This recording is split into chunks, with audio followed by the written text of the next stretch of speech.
My sister embraced my husband and declared they were expecting a child in front of 250 guests. She then gestured toward the exit and said, "This celebration isn't for the invalid. Leave." I stayed put. What I unveiled next left the room speechless and erupting in chaos. Hey Reddit, I'm Lauren. And 3 years ago, a reckless driver struck me just 2 streets from home. I was on my way to surprise my husband, Nathan, with a homemade lunch at his office. Instead, I woke up weeks later with metal pins in my back and the devastating news that I might never walk again. Since then, I've tackled grueling physical therapy, adaptive workouts, and counseling. It's been brutal, but I've pushed through.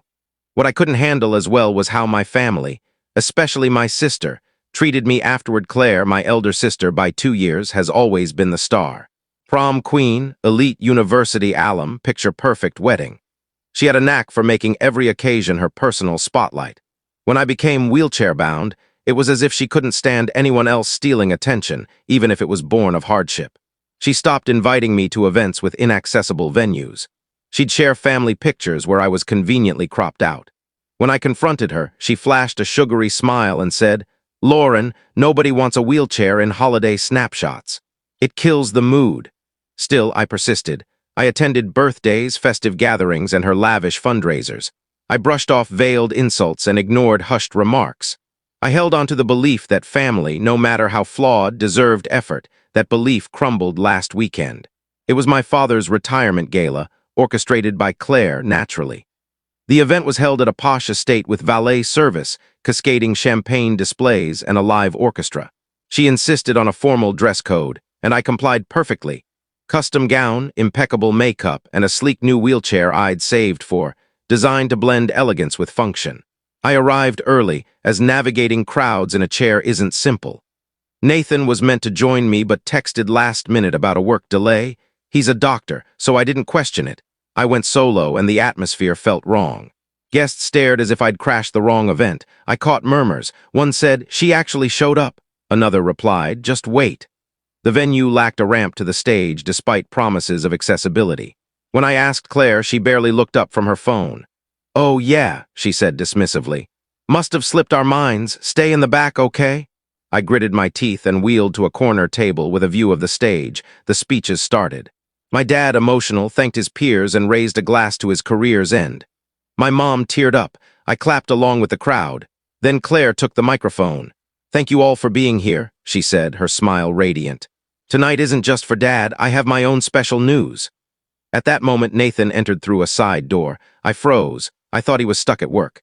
But the way he approached Claire, his arm slipping around her waist with ease, made my stomach churn. Claire turned to him, glowing. "I'm pregnant," she announced. "And it's Nathan's. We're having a baby." Gasps rippled through the crowd. Glasses clinked. Silence fell. I couldn't breathe. My ears buzzed. My vision narrowed. Nathan wasn't looking at me. He was fixed on her. Then Claire pointed at me, her voice cutting like a blade. "This party isn't for the invalid. Get out." Her words echoed through the speakers. Every head turned toward me. Pity, confusion, discomfort. I didn't budge. My hands trembled, but I locked eyes with her. "No," I said. Claire's smile wavered. "What did you say?" I wheeled forward through stunned guests until I was at the stage's edge. In my wheelchair, I felt towering. "You want a spectacle, Claire? Let's give them one." She blinked, thrown off. Nathan stepped back. Good, because what I revealed next didn't just hush the room, it shattered their illusions. I pulled a folder from my wheelchair's side pocket. The documents inside had cost me months of anguish and secrecy, but they were ready. I said, "Nathan and I are still married. No divorce. Which makes what you two did not just wrong, it's illegal in some states." Claire opened her mouth, but I raised a hand. "And second, this pregnancy, it's fake." The crowd gasped again. My voice held steady. 3 months ago, when Nathan grew distant, missed dinners, late nights, strange behavior, I hired a private investigator. At first, I had no proof. Then came photos, messages, and Claire's social media. "That baby bump only appeared this week. She's not pregnant. She's playing him." Nathan turned to her, bewildered. "Claire?" I tossed a printed ultrasound image onto the stage. It landed at his feet. Downloaded from a stock photo site. The metadata's still there. No bump, no baby, just lies. I wasn't finished. "Also, that property you co-signed using Dad's retirement savings as collateral. I tipped off the bank this morning. Turns out Dad never authorized it. You forged his signature." The room erupted. My mom gasped. My dad stood, trembling. Nathan was stunned, mouth agape. Claire glared at me with venom. "You miserable!" "Stop," I cut her off. "You've done enough." I turned and wheeled away as the room dissolved into shouts, whispers, and family chaos, but the story doesn't end there. Outside, something shifted everything. As I rolled through the venue's courtyard, the doors still open behind me, I heard the uproar. My dad's voice thundered. My mom sobbed. Nathan called my name once. No footsteps followed. I didn't look back. The night air hit me like a jolt, but it grounded me. I felt numb, raw, yet oddly serene, the calm of someone who's been sinking and finally learns to float. Under the portico, I checked my phone. The Pi had sent more files that morning. Nathan's secret email account, Claire's fabricated pregnancy blog, and records of funds siphoned from Dad's retirement into Claire's new venture. I hadn't revealed everything inside. Not yet. I scrolled to an email from Nathan. Subject, "I'm sorry." I didn't open it. Minutes later, someone burst out the door. "Lauren, wait!" It was Nathan, jacket askew, eyes frantic. I stayed still. He crouched beside me, feigning regret. "I didn't know she was lying," he said quickly. "She told me she was pregnant, Lauren." I panicked. "Your first move was to betray your wife?" I asked, staring him down. He had no response. "You lied for 5 months, Nathan. I knew something was off. I pleaded with you to talk. You made me feel insane, blaming work stress." He looked away, ashamed. "She said you didn't want kids anymore. That you told her you were done." My fists tightened. "That was a private moment when I thought I'd never walk again. I never said I didn't want kids. I said I didn't want to burden a child with a mom who couldn't chase them. That was grief, not a decision. And instead of talking to me, you ran to her." He was silent. Claire emerged next, her perfect facade crumbling, lipstick smudged, hair unraveling. "You snake," she hissed. "You humiliated me in front of everyone."